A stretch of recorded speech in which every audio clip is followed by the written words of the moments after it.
Welcome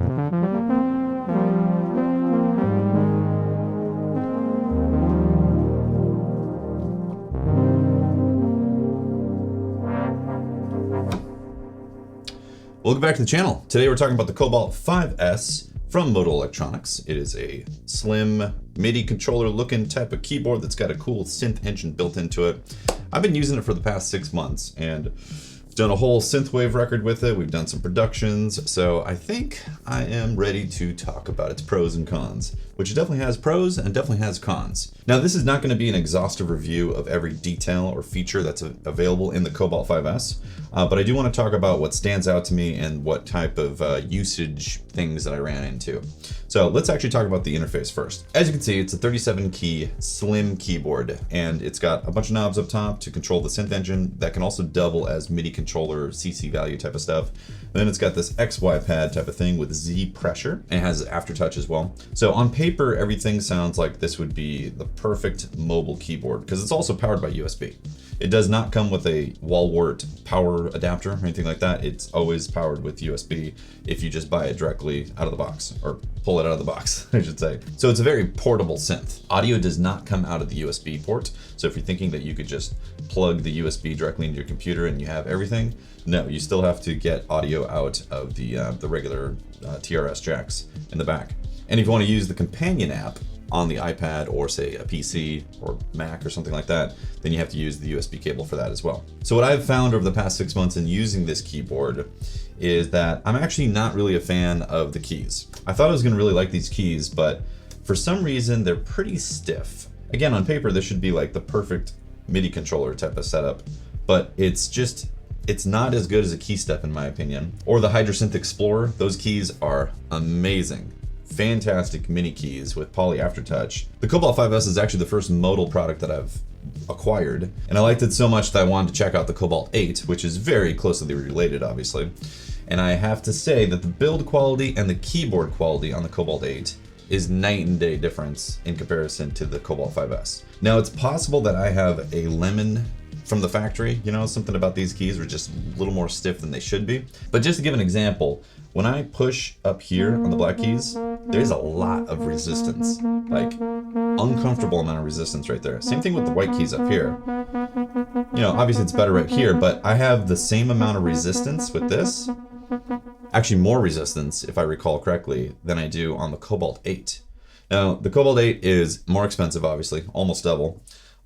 It's also 37 key and it's full size, and it's fader, however you pronounce it, type of keys. So that key bed is basically as good as it gets, at least I think anyways, when it comes to synth keys. Like, it is exceptional, a beautiful key bed.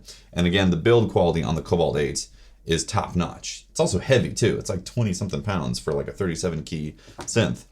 This is mostly plastic. The bottom is metal, I believe. It's like a metal plate, but the enclosure is basically plastic around here. And again, these keys, while you'd think that they would be amazing,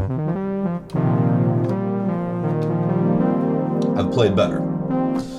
Now, that is not to say that you can't make awesome stuff with it, because again, I've used it for 6 months and I've done a whole album with it, so it's of course usable. So don't get me wrong on that. But if you buy this thinking that this is going to be your main MIDI controller and it has the benefit of a synth sound engine, you might be a little disappointed.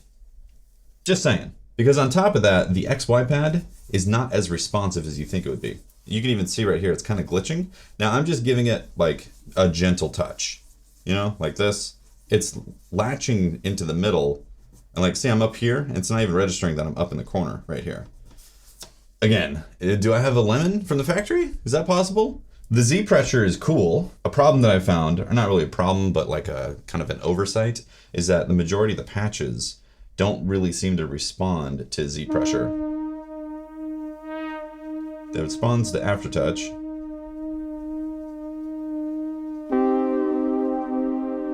Nothing. I think there's a reason for that. We'll get to that in a bit. So yeah, this XY pad is not very responsive. The Korg ModWave has a really nice XY pad, the Chaos pad.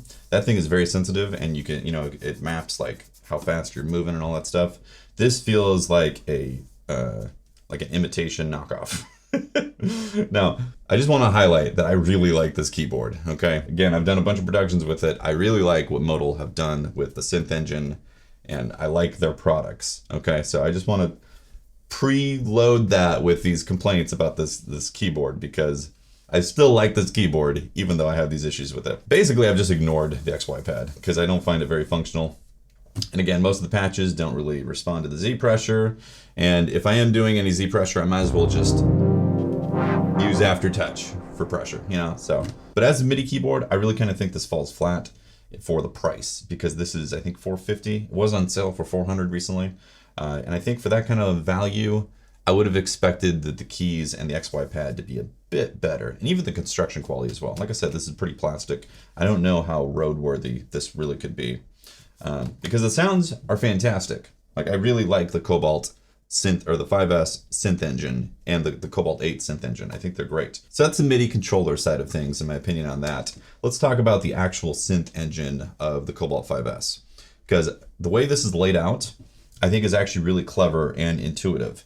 It's a bit confusing initially because every one of these basically kind of operates as like 3 different things, or, you know, you have your main setting like cut off right here, and then if you press shift, it now is affecting the attack of whatever filter you have selected, or if you have effects selected, it could be a different parameter. And then if you hold mod, this becomes a mod destination for velocity. So that could be a little confusing. It took me a little time to kind of get used to the flow of things. Again, this isn't going to be an exhaustive deep dive into every feature of this keyboard. I'm just talking about my experience in using it as a musician. In terms of presets, they just, they have some good bread and butter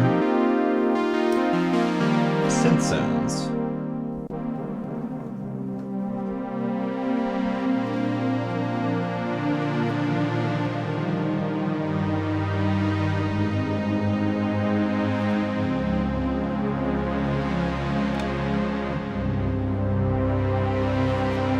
Very usable.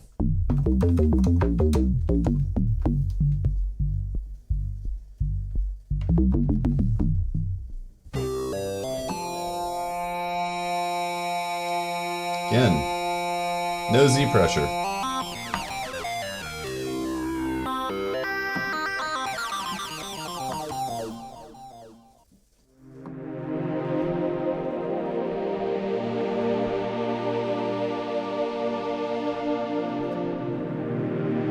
So out of like the 200 presets, I found very usable sounds to produce with. And usually they're like, they're starting places, and I just affect and design stuff around it of what I need. A lot of the times I would just record MIDI initially in Ableton, and then a second pass would record the audio, adjusting cutoff, you know, morph, the oscillator settings and all that, and mix, which is very, very useful. So let's actually talk about that.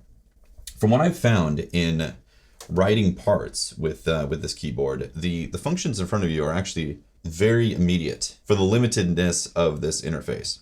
One thing that is missing is being able to freely and easily adjust envelope curves. So if you do like to adjust release and maybe attack of your envelope curves while playing or while recording, you do lose out on being able to adjust the cutoff and resonance and morph and all that, along with a envelope curve. So that is one consideration that you should think about on there. If you like to do that a lot, like if you like to adjust the release of the amplitude and also adjust the cutoff at the same time, you can't do that with this. So something to think about. But what you can do, which I think is very powerful in this, is adjust the oscillator variables. And I should talk about the oscillators actually. I think that's what makes this sound engine or synth engine really relatively unique, I should say, because it's like a wavetable.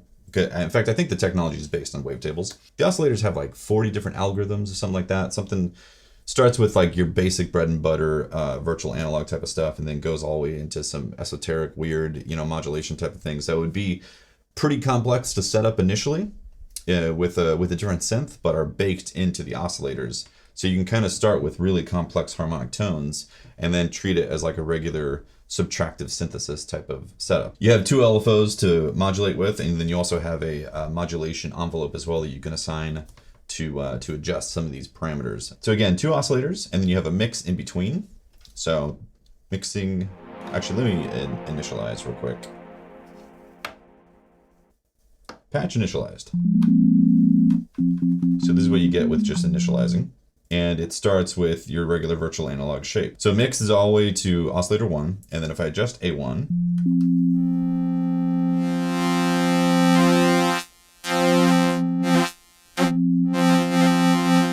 so it's like a wavetable, right? So each oscillator has the A1 value, or each algorithm, and then it also has a B1 modifier that is different per algorithm. So in this particular case, it adds like super saw type of stuff, and then it starts going into intervals. And that's modulatable. So it's pretty cool. Let's press Shift and then adjust the algorithm. PWM saw erase. So let's press Shift again, so we're out of that. And now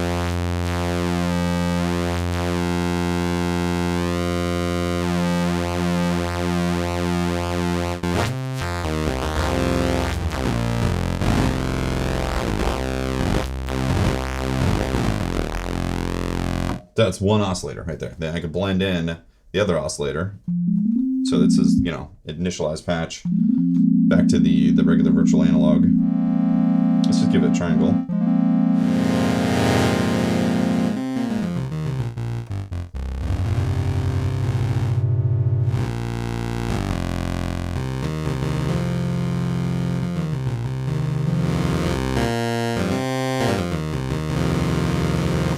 You get the idea, right? So you can make some pretty interesting, complex type of stuff happen really fast with this setup. And what I like doing is taking the patches that are in here, messing between the mix and then the oscillator parameters actually creates really interesting tones as it's being played.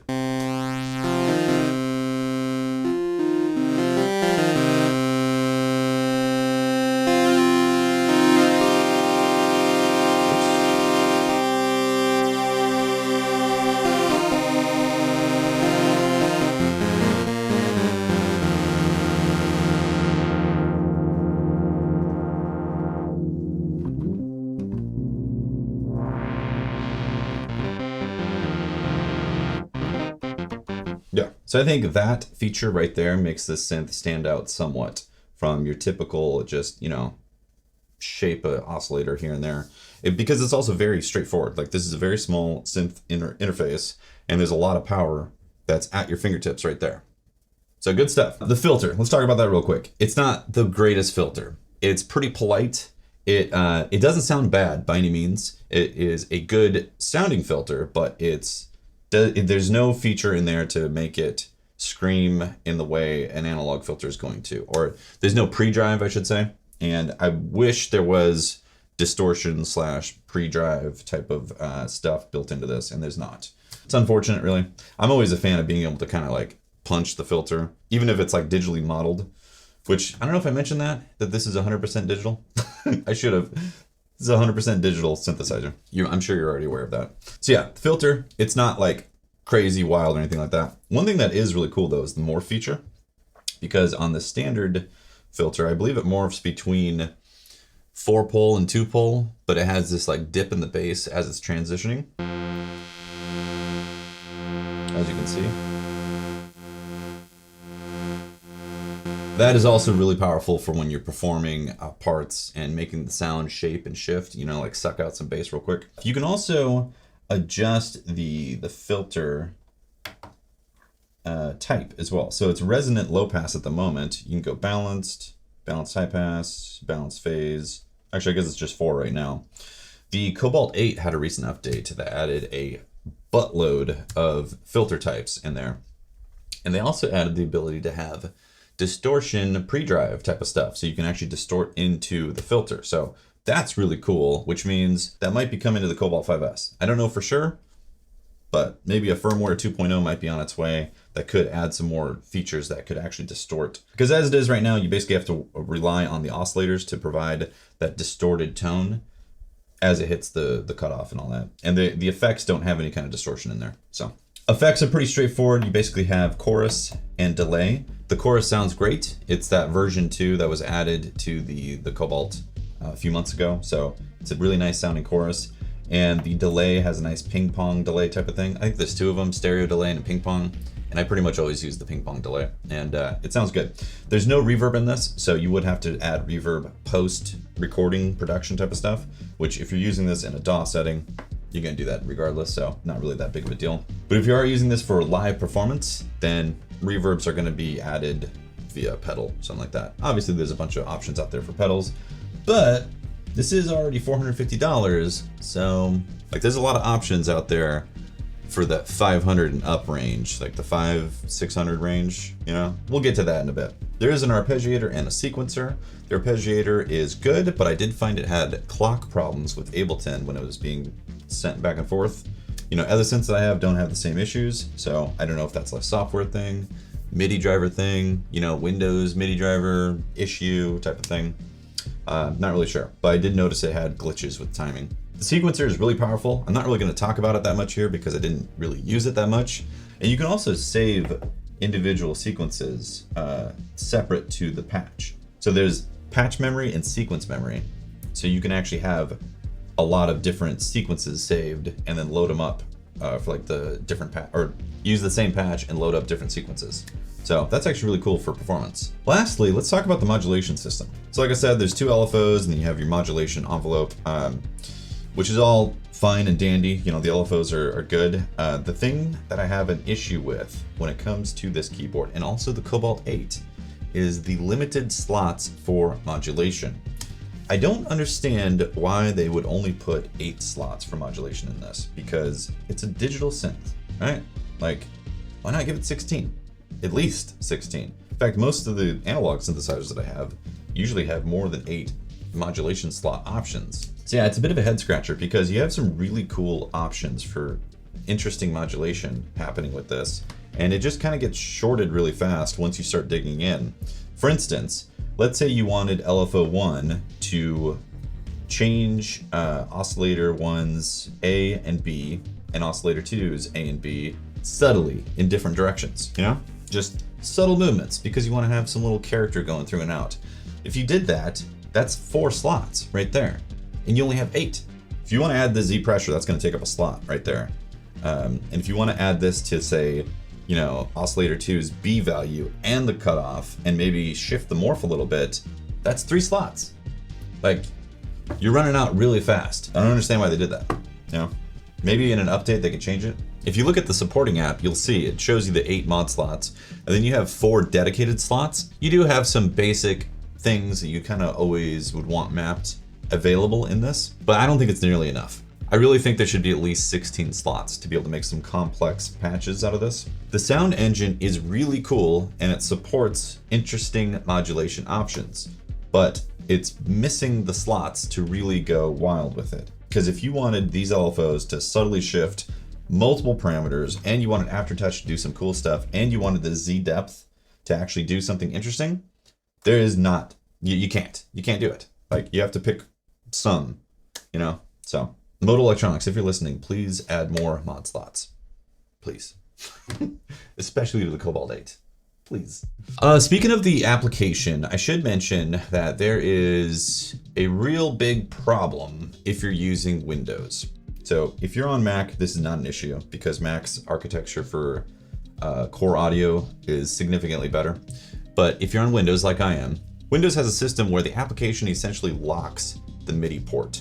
And that's what's happening with the ModalAPP. So if I want to use the ModalAPP as a VST inside Ableton, when I load up the ModalAPP, it locks the USB MIDI port, and I can no longer use the MIDI port as like a standard like MIDI controller inside Ableton because the app is capturing the data.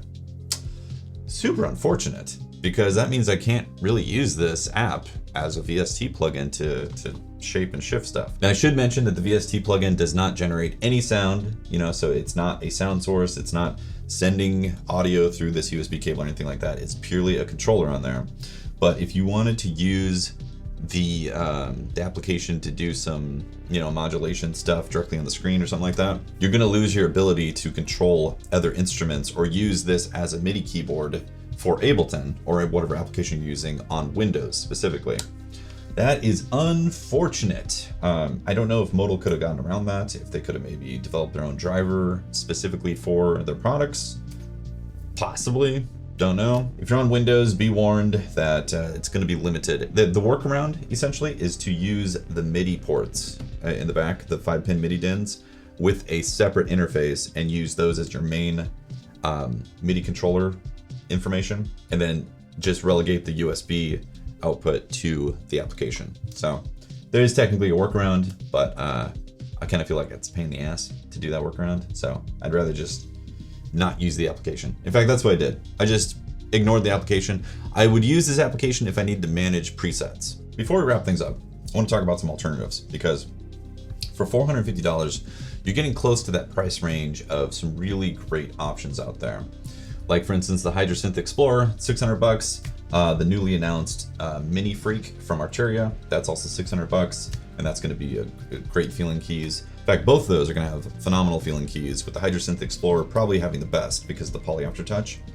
But those should definitely be considerations, because you're not too far off at this point. And the build quality in those, while I don't have the Mini Freak, I know that the Hydra Synth Explorer is plastic, but it still feels really good, and it can be battery powered as well. So the only consideration then beyond that is if you really want the synth engine inside the Cobalt. And I think you could be in a position where you want this synth engine, because while I really do like the Hydra Synth Explorer, it's extremely powerful, you know, obviously more powerful than what the Cobalt does. It's a different sound, and you're not getting the virtual analog extended synthesizer sound that the Cobalt has, because it is relatively unique, in my opinion. But then there's also the Cobalt 8, which is not portable by any means in comparison to this. I mean, it's not huge, but it's 20-something pounds. So, but it was recently on sale for $100 less. So you could potentially save a bit more and go for the Cobalt 8, which is going to have a significantly better keyboard. Really nice build construction, because again, it's much heavier. And it's also 8 voices, and it has 3 effect slots, and those effect slots can be reverb and various things, and drive. They got distortion drive in there now. Also, the joystick on the Cobalt 8 is way better. I actually really like the joystick. And funny enough, most of the patches don't have a negative Y thing for the joystick. I'm like, what? Again, it's only 8 slots, modulation slots. So if you spent all your modulation slots on LFOs and other stuff, then yeah, your negative Y joystick has no modulation slot. Anyways, where was I? If you found this video useful, a like, subscribe, comment, and all that stuff really goes a long way. In fact, I'd love to hear your thoughts on the Cobalt5S, whether or not you have the Argon, the Cobalt 8, if you already have the 5S. Maybe your keyboard is fine, you don't mind it.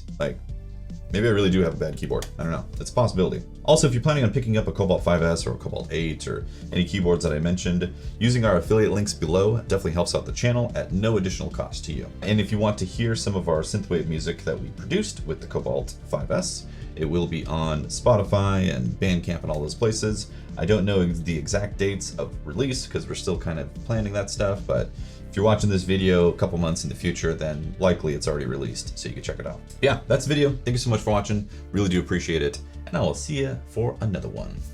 Deuces.